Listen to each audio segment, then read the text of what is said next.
नाते सरकार की पढ़ता हूँ।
মুসলমান ওই জন্য কবি বলে আমরা সুন্নি মুসলমান, আমরা সুন্নি মুসলমান। ভালো লাগে আমার সাথে আপনারা পড়েন, আমরা সুন্নি মুসলমান, আমরা সুন্নি মুসলমান।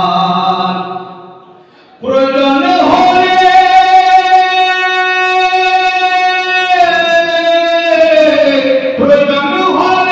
নবীর প্রেমে দেব জান, আমরা সুন্নি মুসলমান, আমরা সুন্নি মুসলমান, আমরা সুন্নি মুসলমান, আমরা সুন্নি মুসলমান।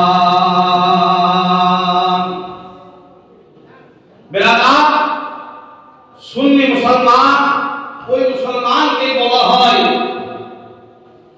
যাদেরকে আল্লাহ রাব্বুল ইজ্জত আলামিন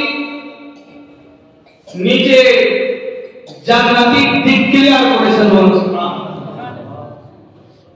ওই জন্য সুন্নি হয়ে আমাদেরকে থাকতে হবে। আজ আমরা টুপি দাড়ি দেখে মনে করি যে তারা কোরআন হাদিস শোনায়, তারা কোরআন হাদিসের কাজ দেয় বলে তারা একবার আমাদের কাছে অনেক ভালো, তাদের গলার আওয়াজ ভালো, তাদের পড়া ভালো, তারা আমরা মনে করি অনেক ভালো।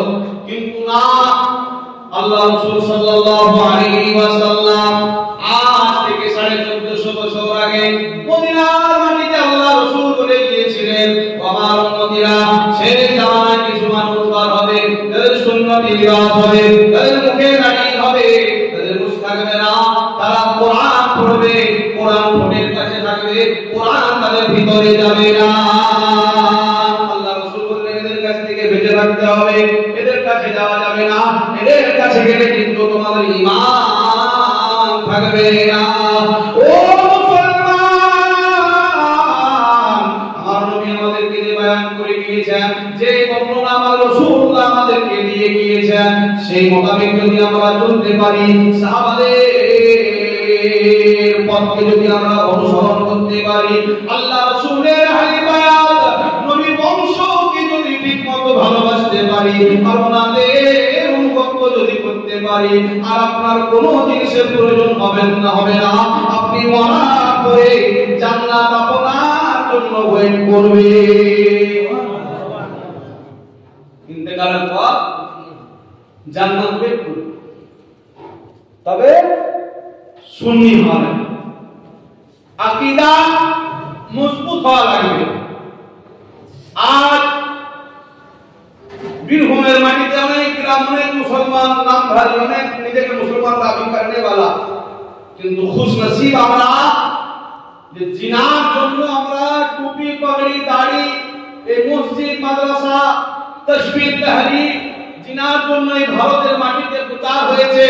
তিনি আজ শুয়ে আছেন, শুধু শুয়ে নাই, আজকের দিনে আমার সাইয়েদনা খাজায়ে গরিব নওয়াজ আল্লাহর কাছে আজ তিনি দিদার করবেন।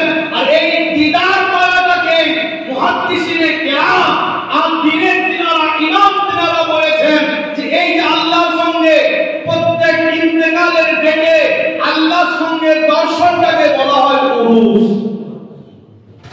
আজ আল্লাহর সঙ্গে দিদার হবে। আর আমরা কেন উরুস মানাচ্ছি? আমরা কেন এটাকে নিয়ে আজ পড়ে আছি এবং আগামীতে পড়ে থাকবো? পূর্বে আমরা পড়েছিলাম, কারণটা কি ছিল? তো কারণটা এটাই যে আজ হযরতে খাজা গরিব নওয়াজ সিন্দাবলি খাজা মঈনুদ্দিন চিশতি আজমিরি রাহমাতুল্লাহ আলাইহি আজ আল্লাহর কাছে যদি আমার নাম করে, আপনার নাম করে, মুতাবেরিয়ার মানুষের নাম করে যদি বলে যায় হে আল্লাহ, আজ তোমার বন্ধু এই দিনটাকে এক গ্রামের লোক স্মরণ করছে, তো সুবহানাল্লাহি বিহামদিহি, আল্লাহ আমার কথা কবুল করবে এবং আপনার আমার নাজাত হয়ে যাবে, আপনার আমার নাজাত হয়ে যাবে। ওই জন্য আমরা এই দিনটাকে পালন করছি, ওই জন্য খাজা বাবাকে আমরা অনুসরণ করছি। খাজা করেনি কি করেনি আমাদের জন্য? আজ আপনি মাদ্রাসার গরম দেখান, আজকে আপনি নামাজের গরম দেখান, আজকে আপনি বড় মসজিদের গরম দেখান, আজকে আপনি কোরআন হাফেজ হয়ে আছে, আমার বাড়িতে মওলানা হয়ে আছে, আমার বাড়িতে মুফতি হয়ে আছে, আমার গ্রামে অনেক মুফতি আছে, একটাও মুফতি থাকতো না যদি ওই আজ থেকে 850 বছর আগে এই ভারতের জমিনে হযরতে গিয়াসউদ্দিন সেনজলি রহমাতুল্লাহের পুত্র আলে রাসূল হযরতে খাজা গরীব নওয়াজ যদি ভারতের মাটিতে পা রাখতেন তো আজ ভারতের জমিনে যেইটুকু মুসলমান দেখতে পাচ্ছেন সেইটুকু মুসলমানও দেখতে পেতেন না। কার সত্তা? খাজা গরীব নওয়াজ। আমার খাজা গরীব নওয়াজ ডান দিকে যখন সালাম ফিরতেন তো এই সালাম ফেরা দেখে 90,000 মানুষ ইসলাম কবুল করত। 90,000 মানুষ ইসলাম কবুল করত। আর খাজা বলা হয় কাকে? খাজার কাজ কি? বলে খাজার দরবার একটা এমনই দরবার, এই দরবারে কোন মানুষ যদি কোনো আশা নিয়ে যায় তো আলা হযরত 1450 কিতাব লিখেছেন। কত কিতাব? 1450 কিতাব লিখেছেন। যুগের শ্রেষ্ঠ মুহাদ্দিস, যুগের শ্রেষ্ঠ মুজাদ্দিদ ইমাম আহমদ রাজা খান ফাজিলে বেরলভী রহমাতুল্লাহ আলাইহি নিজের কিতাবে লিখেছেন যে दरबार खाजा एक ऐसे ही दरबार है कि कोई मनता वहां जाए और जाए जाने के बाद वहां हाथ फैलाकर अल्लाह से ये दुआ करते कि अल्लाह ये मेरी काम पूरी नहीं होता है, ये काज एकदम परिपूर्ण है ना तो तार बाड़ी আসতে দেরি হবে, কাজ হতে দেরি হবে না। বলে খাজা বাবা দরবার একটা এমনই দরবার, এই দরবারে দোয়া মকবুল হয়, এই দরবারে আল্লাহ দোয়া কবুল করে। কেন? যে আপনি আমি যে মুসলমান হয়েছি না সেই খাজা বাবারই সদকাতে মুসলমান হয়েছি। খাজা বাবা হযরত মঈনুদ্দিন চিশতি রহমাতুল্লাহ আলাইহি যখন প্রথম ভারতে আসছিলেন, প্রথম মানে পা রেখেছেন ভারতের জমিন, তো সৈয়দনা খাজা গরীব নওয়াজ রহমাতুল্লাহ আলাইহির সাথে 40 জন সাথী ছিল। কয়জন? 40 জন সাথী ছিল খাজা গরীব নওয়াজের সাথে। তিনারা আল্লাহর ওলি ছিলেন। কেন? সহবতে মানুষ অলিত্ব লাভ করে আর সহবতে মানুষ শয়তানও হয়। शेर আছে না, निगाहे ओली में वो तासीर देखी बदलती हुई हजारों के तकदीर देखी। ওলির ব্যবহার, ওলির অভ্যাস এমনই দেখলাম যে ওলির কাছে চোর এসেছে, নজর দিয়ে দিয়েছে, পীর হয়ে গিয়েছে। পীর তো দূরের কথা, কুতুব হয়ে গিয়েছে। বিরাদরান মিল্লাত ইসলামিয়া আমার আপনার খাজা গরীব নওয়াজ হিন্দার ওলি হযরত খাজা মঈনুদ্দিন চিশতি আজমিরি রহমাতুল্লাহ আলাইহি যখন ভারতের জমিনে পা রাখলেন তখন খাজা মঈনুদ্দিন চিশতি রহমাতুল্লাহ আলাইহি দেখছেন যে এক জায়গায় 300 মতন হিন্দু মানুষ, তার চেয়েও বেশি হবে, 300 মতো বেদভর্তি মানুষ গায় এবং গায়ের উপর একটা মূর্তি বসানো আছে, সে মূর্তির পূজা করছে। তো খাজা মঈনুদ্দিন চিশতি রহমাতুল্লাহ আলাইহি হাঁটছিলেন, ওনারা একজন মুরিদ বললেন হুজুর ডান দিকে তাকিয়ে দেখেন এখানে কি চলছে, সব লাল লাল কাপড় পরে এখানে পূজা চলছে। তো খাজা মঈনুদ্দিন চিশতি রহমাতুল্লাহ আলাইহি এখানে গেলেন, যাওয়ার পর জিজ্ঞেস করলেন যে কি হচ্ছে, এটা কি চলছে এখানে। ওনাকে উত্তরে বললেন পণ্ডিত মশাই এখানে পূজা চলছে। কি চলছে? পূজা চলছে। খাজা আজমিরি দেখছেন যে পণ্ডিত দুধ আর কলা নিয়ে ঠাকুরের মুখে লাগায় আর খাওয়ার জন্য বারবার খাওয়ার জন্য কাগজে বিনতি করে যে খান খেলেন খেলেন খেলেন। পাথরের কোন জিনিস খেতে পারে গো? কি মনে হচ্ছে? বলে কতদিন থেকে পূজা করছেন? জিজ্ঞেস করা হলো। বলে আজ আমার বয়স 75 বছর থেকে আমি পূজা করছি। শুধু আমি না, আমার বাপ, আমার দাদা, তার দাদা, তার দাদা, পূর্বপুরুষ থেকে আমরা এই মন্দিরের খাদিমগিরি করি, এই মন্দিরে আমরা পূজা করি। হযরত খাজা মঈনুদ্দিন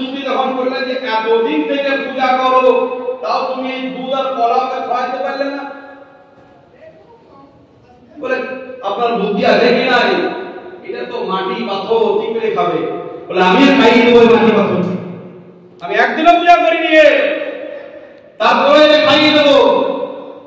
বলে চ্যালেঞ্জ যদি আপনি খাওয়াতে পারেন, আপনার আমার হিন্দালওয়ানি গরিব নওয়াজ রহমাতুল্লাহ আলাইহি এবং আল্লাহ বলি ভারতবর্ষের জমিনে নাম আল্লাহ বলি আপনার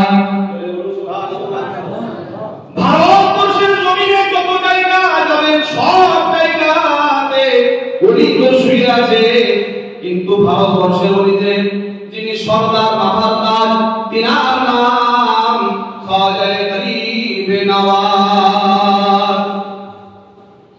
ওলিদের মাথার তাজ কেন ভারতবর্ষ ওলিদের মাথার তাজ?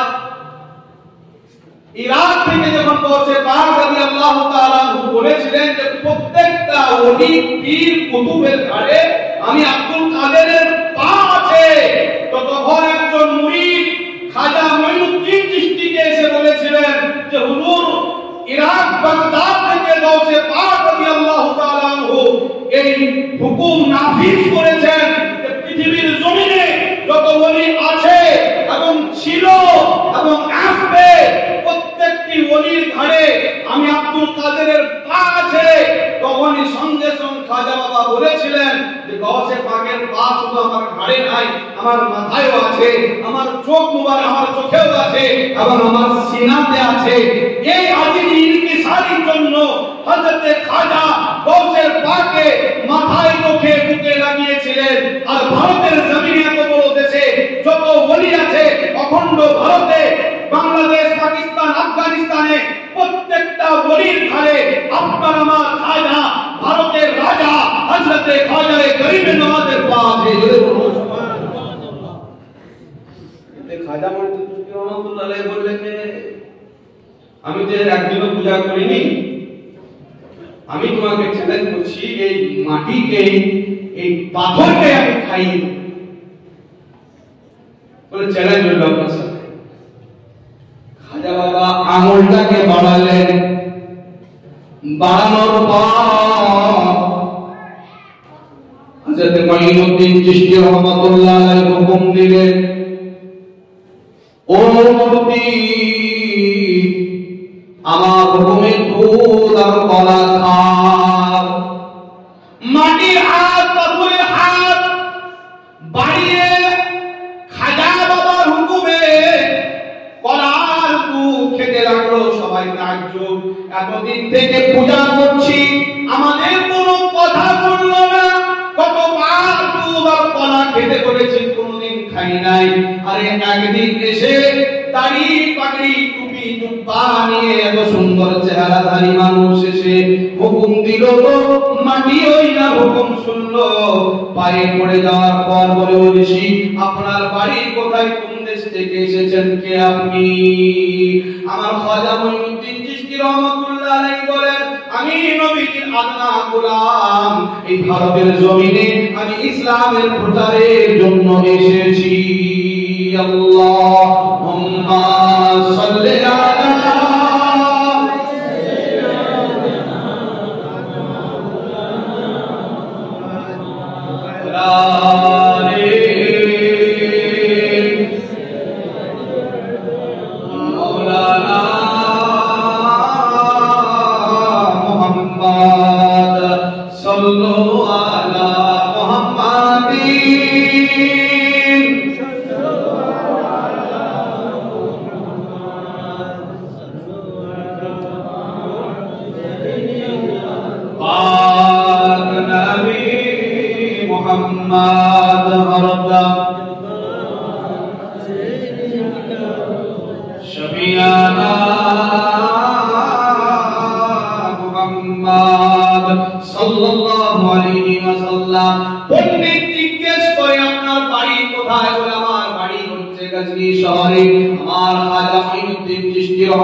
ভারতের জমিনে এসেছি ইসলাম প্রচার করার জন্য। তোমরা যাকে আল্লাহ বানিয়ে রেখেছো সে আল্লাহ নয়, তোমরা যাকে মাবুদ মানো সে মাবুদ নয়। এই মাবুদকেও তোমাদের মাবুদকে আল্লাহ তৈরি করেছে, আল্লাহ আমাকে তৈরি করেছে, আল্লাহ তোমাকে তৈরি করেছে। হযরতে খাজা গরিব নওয়াজ যখন এই কথা কথা বলতে লাগলো। ওই পণ্ডিতের মাথায় আল্লাহ হিদায়াত দিয়ে দিয়েছিল, হিদায়াতের নূর তার কলবে জ্বলতে লেগেছিল। মধুর নয়নে চোখ দিয়ে কাঁদতে লাগে। কাঁদতে কাঁদতে খাজা মঈনুদ্দিনের পাশ ঢুকে ধরে বলে, ও খাজা বাবা, আর দেরি করায়েন না, দেরি করায়েন না, আমাদেরকে মুসলমান করে দেন। আসার সময় প্রথম ভারতের জমিনে পা রাখে বড় মন্দিরের কাছে দেখা, সেই জায়গাতে হযরত মঈনুদ্দিন চিশতি রাহমাতুল্লাহ আলাইহি 500 থেকে 300 মানুষকে একদিনে মুসলমান করেছিলেন। এটা হলো খাজা গেল। এবারে আমাদের মধ্যে কিছু লোক আছে ওটা পীর মানবে না। খাজাকে কেন মানবো? শুধু আমাদের মতনই মানুষ। আমাদের মধ্যে অনেক মানুষ আছে খাজা দরবারে যে কি করবো তোমার কি জানা নাই? যখন কোন মানুষ আল্লাহ হয়ে যায়, আল্লাহ তার হয়ে যায়, কোন মানুষ যখন আল্লাহ হয়ে যায়, আল্লাহ তার হয়ে যায়, সে আর সে থাকে না, আল্লাহ তাকে সবকিছু করায়। মনসুর হাল্লাজকে চিনেন কি চিনেন না? মনসুর হাল্লাজের কথা শুনেছেন কি শুনেননি? ইনি অনেক বড় একজন মাজলুম ছিলেন। উনি সবসময় পড়তেন আনাল হক, আনাল হক, আমি আল্লাহ, আমি আল্লাহ। আমাদের মত মুলবিরা ফতোয়া দিয়ে দিল কাফির, কাফির, কাফির, হাদা কাফির, হাদা কাফির, হাদা কাফির। যার কদর করে দেওয়া উচিত, ইনি থেকে আল্লাহ বলে দাবি করে। মনসুর হাল্লাজকে সবাই খুঁজে বেড়ায়। মনসুর হাল্লাজকে যে দেখতে পায় পাথর ছুঁড়ে মারে। মনসুর হাল্লাজকে যত পাথর ছুঁড়ে মনসুর হাল্লাজ কত হাসে। সেই যুগের মহান একজন আল্লাহর ওলি ছিলেন, যার নাম হযরত শিবলি রাহমাতুল্লাহ আলাইহি। উনি মনসুর হাল্লাজকে ফুল ছুঁড়ে দিয়েছিলেন। মনসুর হাল্লাজ এত কাঁদা কেঁদেছিলেন আর বলেছিলেন, ও শিবলি, তুমি আমায় ছেড়ো। ওদের পাথর ছোড়াতে আমার যতটা না ব্যথা হয়েছে, তোমার ফুল ছোড়াতে তার চেয়ে বেশি ব্যথা হয়েছে। উনি আনা থাক বলতেন। আনা মানে আমি, হক মানে আল্লাহ, আমি আল্লাহ, আমি আল্লাহ। এবারে বলেন, যদি আমি আপনাদের গ্রামের কথা বলি, আনা থাক আমরা রাখবেন এখানে বার করে দিবেন। নিজেকে আল্লাহ দাবি করে, আর শরীয়ত বলে যে নিজেকে যদি আল্লাহ বলে সে কাফির। শুধু কাফির রয়েছে মুরতাদ, তাকে কতল করে দেওয়া ওয়াজিব, মেরে দিতে হবে। যে কোনো নিজেকে আল্লাহ বলে, যদি নিজেকে কোন নবী বলে তাকে মেরে দিতে হবে, কিছু করার নাই। শরীয়তি মুফতিরা ছিল, ফতোয়া দিয়ে দিল। মার হলো, মার এত মারা হয়েছে, তারপরও ছাড়ে না। নিজে বলে আনাল হক, আনাল হক, আমি আল্লাহ, আমি আল্লাহ। শেষ বেলায় যুগের মুফতি মুহাদ্দিসরা ফতোয়া দিয়ে দিল, এই মনসুর হাল্লাজকে জ্বালিয়ে দাও, পুড়িয়ে দাও। পুরানো হলো, ওই পুরা জিসিম থেকে আওয়াজ আসছিল আনাল হক, আনাল হক, আমি আল্লাহ, আমি আল্লাহ। শেষ বেলায় তারা তাকে দাফন করে চলে যান। স্বপ্ন যুগে দেখেন তোমরা আমাদেরকে, আমাকে কবর করলে, আমাকে মারলে কিনা না বুঝে না জেনে।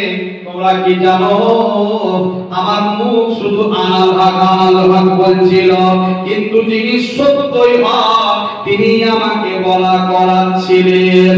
প্রমাণ পাওয়া যায়, দলিল পাওয়া যায়, আল্লাহ যে হয়ে যায় সে আল্লাহ যে হয়, আল্লাহ তার হয়ে যায়। খাজা বাবা আল্লাহ হয়ে গিয়েছিলেন, হযরত খাজা আল্লাহ হয়েছিলেন। আল্লাহর সাথে খাজার সম্পর্ক এমন ছিল, অর্থাৎ বোঝা গেল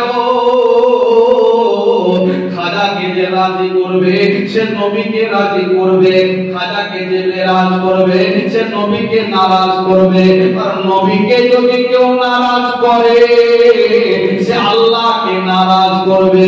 আর আল্লাহ যদি তার উপরে নারাজ হয়ে যায়, জীবনের যত নামাজ সব ছুড়ে মারবে, যত রোজা সব ছুড়ে মেরে দেবে, যত যাকাত ছুড়ে মেরে দেবে।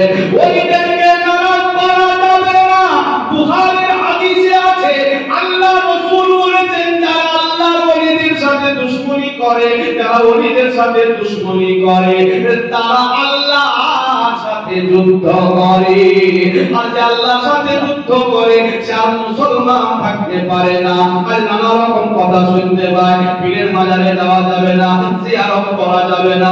ওরে মূর্খর তলে লাগে, আল্লাহওয়ালারা মরে না, আল্লাহওয়ালারা জীবিত থাকে। আল্লাহ ওনাদেরকে নিজের কাছে ডেকেলেন, বন্ধুকে বেশি দিন থাকতে দেয় না। ওই জন্য বন্ধুর কাছে আমরা এই কারণে যাই যে বন্ধু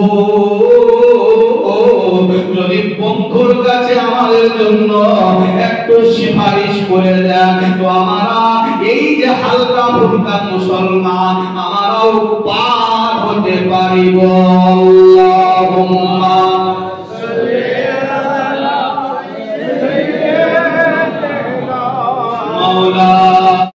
नाते सरकार की पढ़ता हूँ मैं, हाँ नाते सरकार की पढ़ता